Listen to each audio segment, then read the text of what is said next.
Good morning all of you. आज मैं भारत में गरीबी समाप्ति के लिए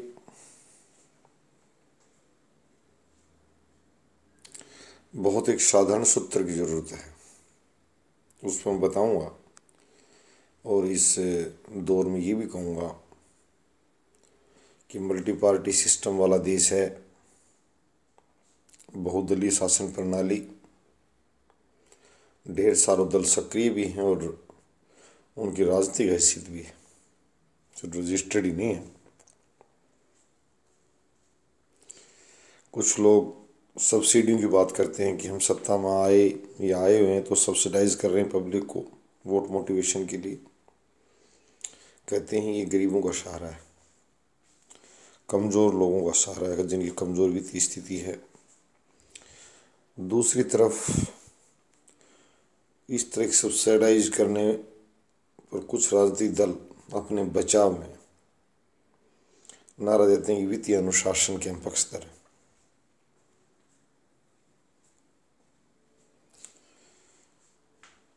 ये दोनों टकराव चलते रहेंगे। मैं ये कहूँगा कि सब्सिडाइज से बचने के लिए वित्तीय अनुशासन वाले दोनों भाइयों को, कुछ लोग सब्सिडी के जरिए उन लोगों को ये दिखाते हैं कि हम आपकी मदद कर रहे हैं और राजनीतिक लाभ लेते हैं, वो एक चलन है। मैं ज़्यादा सब्सिडियों की भी पक्ष वाली अकेली बात नहीं करूँगा, पर उसके साथ एक शर्त है सब्सिडाइज नहीं करने की। सब्सिडी अपनी चाहे सारी ले लें, कोई सरकार केंद्र राज्य दे रही है, सब सब्सिडी उठा लें। बच्चों को वित्तीय सहायता दी जा रही है, गरीबों को दी जा रही है, ये चिकित्सा किसी सब्सिडाइजेशन की जरूरत नहीं है। ये सब्सिडी अपनी वापस ले लें, पर उसके लिए एक सूत्र साझा करना पड़ेगा। लोगों को लोन प्रवाह बहुत तेज करना पड़ेगा। ये इकोनॉमी का फॉर्मूला मैंने बताया है। चौधरी चरण सिंह ने प्रधानमंत्री इंदिरा गांधी को कहा था संसद में कि आपकी सामरिक और विदेश एक्सटर्नल अफेयर्स और डिफेंस की पॉलिसीज की मैं स्वयं तारीफ करता हूँ और तारीफ की योग्य हैं, लायक नीतियाँ हैं आपकी, परंतु अब भारतीय जनता का प्रतिनिधित्व करने लायक नहीं, क्योंकि आप सिर्फ अमीर शहरी लोगों तक आपकी नीतियाँ सीमित हैं जो उनको लाभ दे सकती हैं। शहरी गरीब और सभी ग्रामीण, चाहे अमीर गरीब सभी, वो आपकी नीतियों के तहत कहीं लाभान्वित नहीं है, सिर्फ आपकी नीतियों से वो शासित है। उन पर शासन किया जा रहा है, उनको कुछ दिया नहीं जा रहा। रूरल इकोनॉमिक्स के चौधरी चरण सिंह लेखक भी थे, कैम्ब्रिज तक उनकी पुस्तकें पढ़ी जाती थी, रूरल इकोनॉमी। तो ये बात जो मेन चली है यहाँ पे हमारे यहाँ, एक काला धन वाली बात नहीं है। रामदेव, महादेव, श्यामदेव, आमिर खान, सलमान खान, बब्बर खान, जितने भी खान हैं देव हैं। पैनामा पेपर्स में कुछ औरतों का नाम भी उछला है जो बाहर इस तरह के धन का धंधा करती हैं।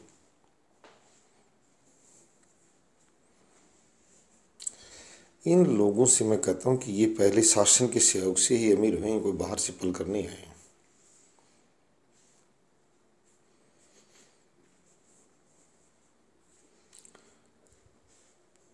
इनको ये सत्ता के नज़दीक लगकर अपने दल के बल से अमीर हो जाते हैं। उसके बाद में जो काला धन की बात लंबे समय से चल रही थी, भाई रामदेव ने भी चर्चा की थी, सत्ताधारी दल ने भी की थी, भारतीय जनता पार्टी की तरफ मेरा इशारा है। काला धन कहने से नहीं आएगा, समझाने से आएगा। पैनामा पेपर्स वाली महिलाओं को कहता हूँ, औरतों को कहता हूँ, बुर्ज खलीफा में पैसे लगाने वाले को कहता हूँ, पेप्सी का प्रचार करने वाले को कहता हूँ कि धन कमाकर नीच धन को यहाँ से मत ले जाओ। कमाया जिनके बल से है उनकी कल्याण की सोच ले। स्विट्जरलैंड के टापू मत खरीद। सबसे अच्छा निवेश के लिए भारत है, और भारत में मैं निजी क्षेत्र और सरकारी क्षेत्र की बैंकों से कहता हूँ 6% ब्याज दर कम नहीं है। निजी क्षेत्र के बैंकों की विक्रेताओं के फ़ोन आते हैं कि सर आपको पर्सनल लोन की ज़रूरत है, दिन भर आते हैं, परेशान करते हैं लोगों को। मैं कहता हूँ कि नियमित वेतन भोगियों को ऋण देना सुनिश्चित नहीं करें। इतनी सुरक्षित गेम में 90% ग्राहकों को बाहर न करें। जनता को बड़ी पैमाने पर लोन की ज़रूरत है, उनकी रिटर्न्स भरवा लीजिए, बैंक वाले खुद भरना सिखा दें, पैन कार्ड बनवा दें। निजी क्षेत्र की बहुत शाखाएं बिखरी पड़ी हैं। धन देने के लिए बहुत है, ऋण के रूप में भारत में धन की कोई कमी नहीं है। उसी का नाम काला धन है, या छिपा कर ले जाते हैं। यहाँ से उच्च ब्याज नहीं मिलते। अपने भाइयों को 50 पैसे मासिक यानी 6% वार्षिक पर देने को तैयार नहीं है। अपने बैंकों में, यहाँ के बैंकों में 4% वार्षिक पर जमा करने को तैयार नहीं है। बैंकों को बहुत बड़ा कारोबार मिलेगा। मैं मोदी सरकार को कहता हूँ, जो वित्तीय प्रबंधन को केंद्र सरकार नियंत्रित करती है, निजीकरण के साथ साथ बैंकों को धन की भरमार कैसे हो और ऋण का प्रवाह भी सुनिश्चित किया जाए 6% पर। सबसे पहले मैं हूँ ऋणग्राही। ये चैनल 1000 करोड़ रुपए की इस ज़रूरत है इसको महिला विश्वविद्यालय बनाने के लिए, और 2000 करोड़ की संपत्ति गिरवी रखने को ये समाज तैयार है। ये विश्वविद्यालय किसी के बाप का नहीं बन रहा है, ये 50 गांवों की पंचायतों का बन रहा है। ये दिल्ली के नज़दीक के क्षेत्र का बन रहा है, और ये वैश्विक स्तर की महिलाओं को लाभान्वित करने के लिए बन रहा है। पुराने लोग कहते थे बेटी सबकी होती है, वो न किसी गांव की, न किसी देश की, न किसी जाति, न किसी धर्म की। उस बात को आगे बढ़ाना पड़ेगा। ये महिला विश्वविद्यालय भी लोन मांग रहा है। कहाँ है लोन, कहाँ है डोनर? मैंने कहा था दिल्ली के नज़दीक ग्राम पंचायत कुआड़वा से पहुँचिए, जो 150 किलोमीटर की दूरी नहीं है। सभी राजनीतिक दलों से, नेताओं अभिनेताओं से मैं कह रहा हूँ, आइए आप। मैंने एक साधारण नागरिक ने 21 लाख बोले थे। मैं प्रशासन को कह रहा हूँ मेरी आवाज़ को कलमबद्ध कर ले। सबसे पहले मैं दूंगा, निस्वार्थ दूंगा। कहीं मेरा नाम भी लिखने की ज़रूरत नहीं है किसी ने दिया था। मैं कोई दानदाता नहीं हूँ। महिलाओं की शिक्षा और चिकित्सा के लिए एक मोटिवेशन की ज़रूरत है, और भारत देश को उसका प्रतिनिधित्व करना है। नंगे और भूखे देश नहीं कर पाएंगे, हम करेंगे। हमें पता, मैं नंगा और भूखा किसी देश को कह रहा हूँ, उसका नाम नहीं लेना चाहता। वो बच्चों को गंदी बातें सिखाएगा, मरना सिखाएगा, लड़ना सिखाएगा, आपस में कटना सिखाएगा। वहाँ बहुत उपज वाला क्षेत्र दिया था हमने उसको, कंगाली के सिवाय उसने कुछ पैदा नहीं किया। परंतु हमारी सोच अच्छी है। आज मैं जितनी भी political parties, not a single man, और मैं ये भी कहना चाहूँगा हमारे जो प्राइवेट बैंक है, यस बैंक, HDFC, और आज मैं खुलकर बात करूँगा, प्रत्यक्ष नाम लेकर भी करूँगा, क्योंकि हमें सिर्फ भाषण, हमारे भाषण से लोगों कान पक गए हैं। ज़मीन पर कुछ करना पड़ेगा। हमारे लोग उनको बहादुर बच्चे मानेंगे। गलारू सिस्टम से काम चल नहीं रहा, वो कहते हैं ऐसे बज रहे हैं बिना मतलब, कान खा रहे हैं। 6% वार्षिक दर पर लोन को पर्सनल लोन के रूप में काफ़ी है। प्रधानमंत्री मोदी ने पहले मुद्रा लोन भी कहा था 4% दर से। प्रधानमंत्री मोदी स्वयं कहते हैं कि वो अपने समय की चाय वाले रह चुके हैं। चाय वालों के दर्द को समझे, उनको मुद्रा लोन नहीं मिल रहा है।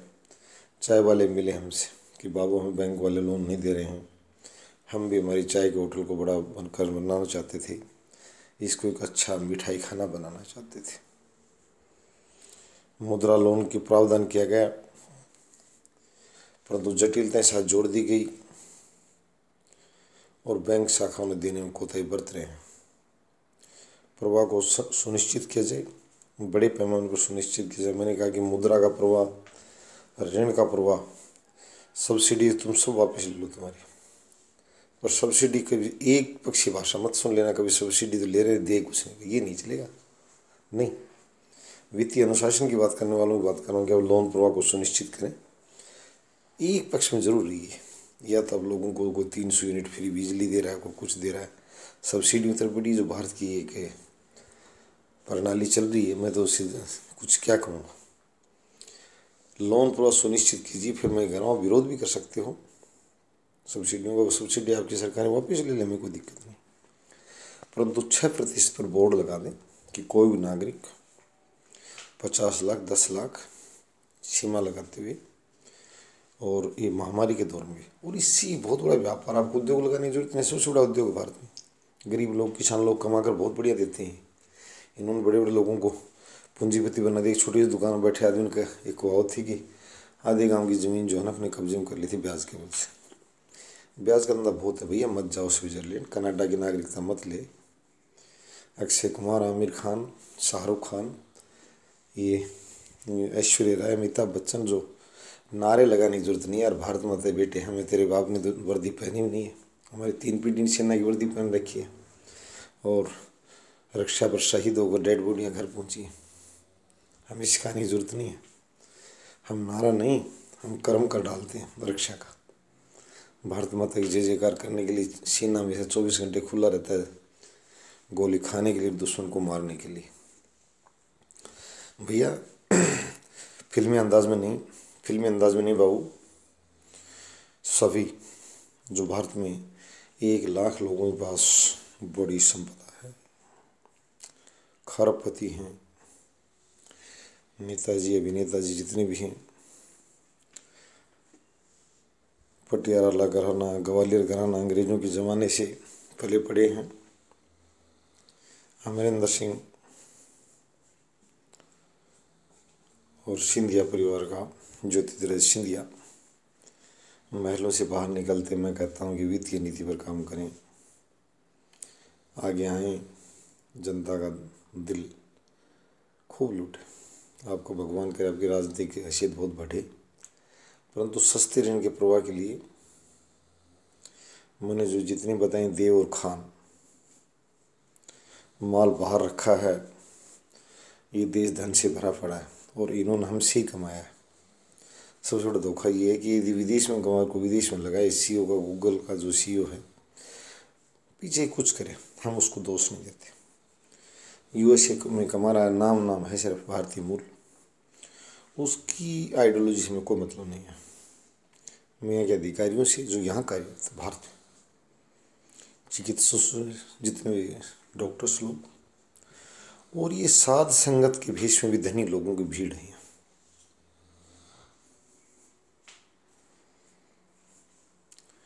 जब विदेशी आक्रांत आते थे, लुटे रहते थे, तो वो उनको पूछते थे कहाँ से लुटे।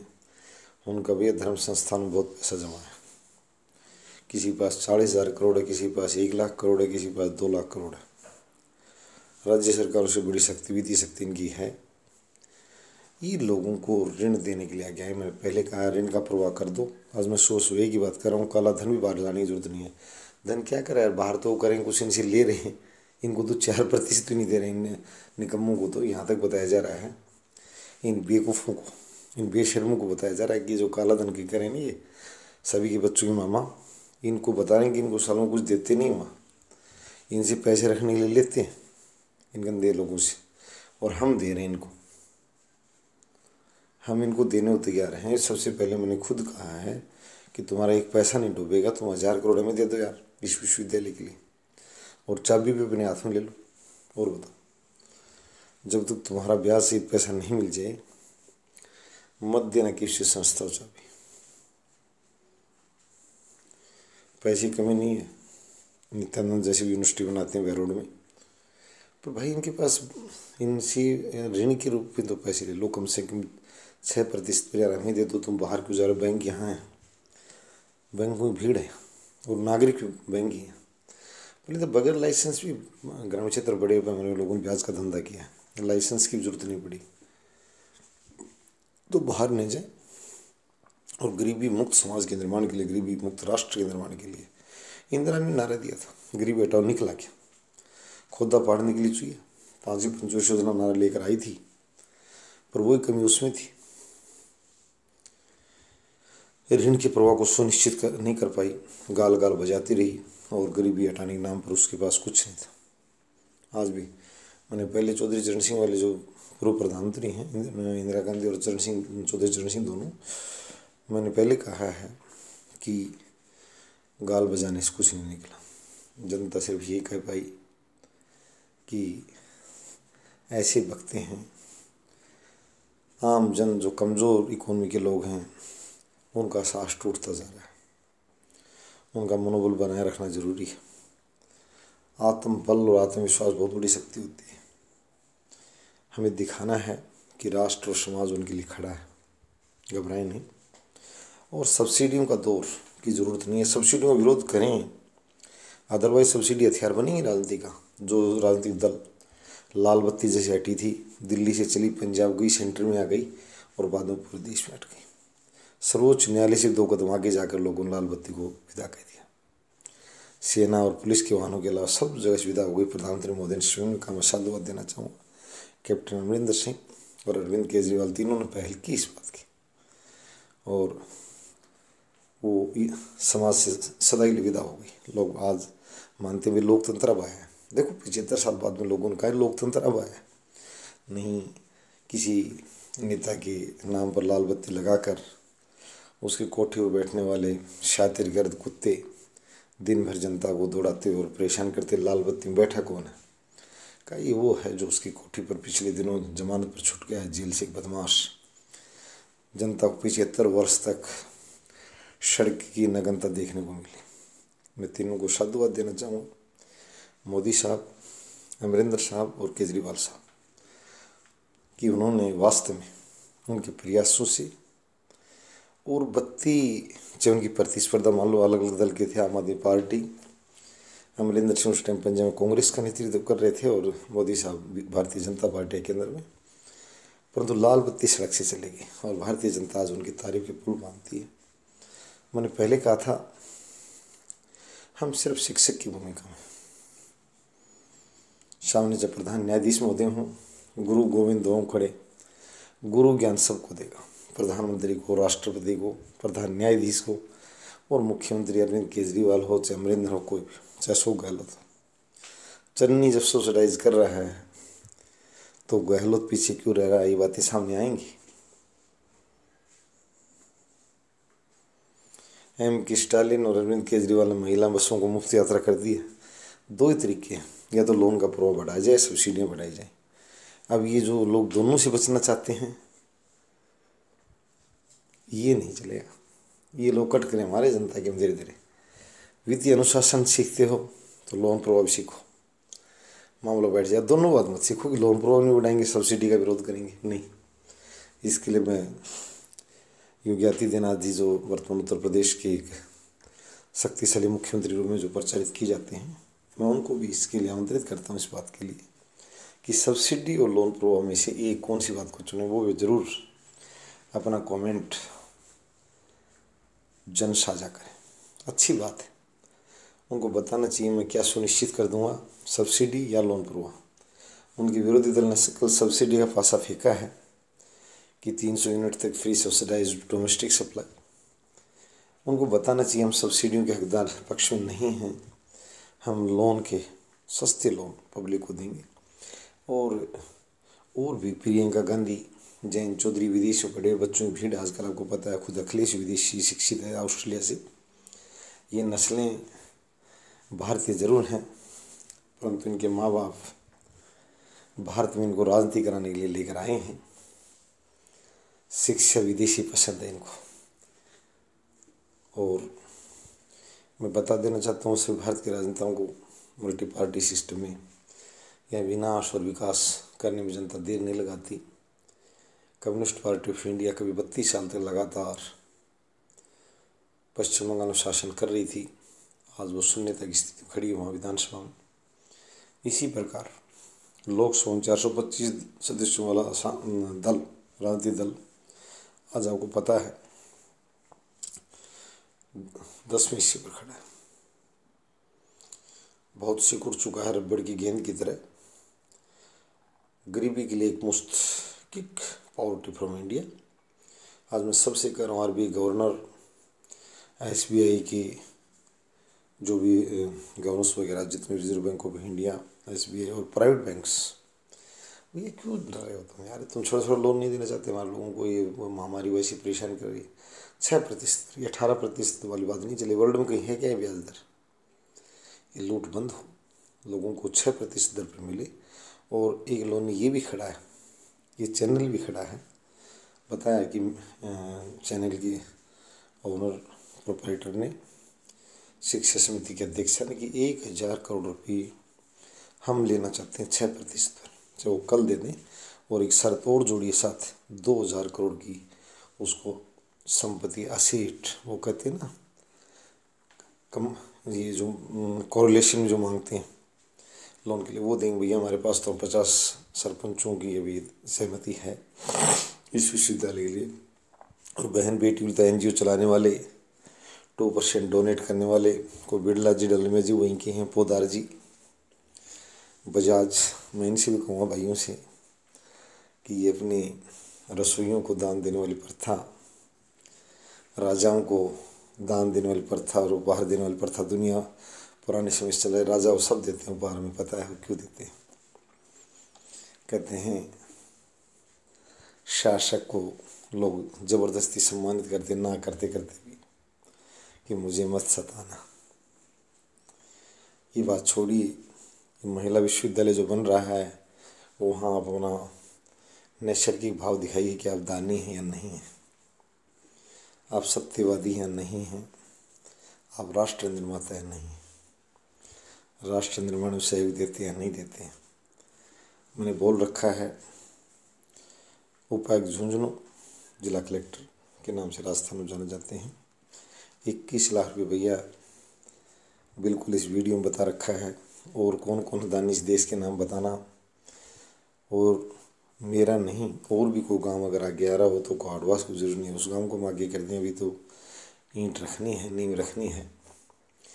21 लाख जारी रहेगा, चाहे झोझो बनाए, बोन बनाए, जमालगढ़ बनाए, बहादुरगढ़ बनाए, रूपगढ़ बनाए, प्रहलादगढ़ बनाए, कोई गांव आ गया जाए। कौन सा गढ़, गढ़ यहाँ हिंदी का शब्द है जिसका मतलब किला है।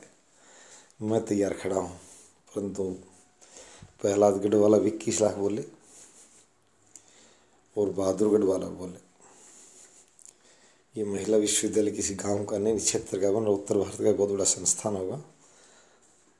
इसमें सभी सहयोग के लिए आगे आएँ, सिर्फ मूँछों की ताव न लगाएं, कुछ समाज और बहन बेटियों के लिए करने के लिए आगे बढ़ें।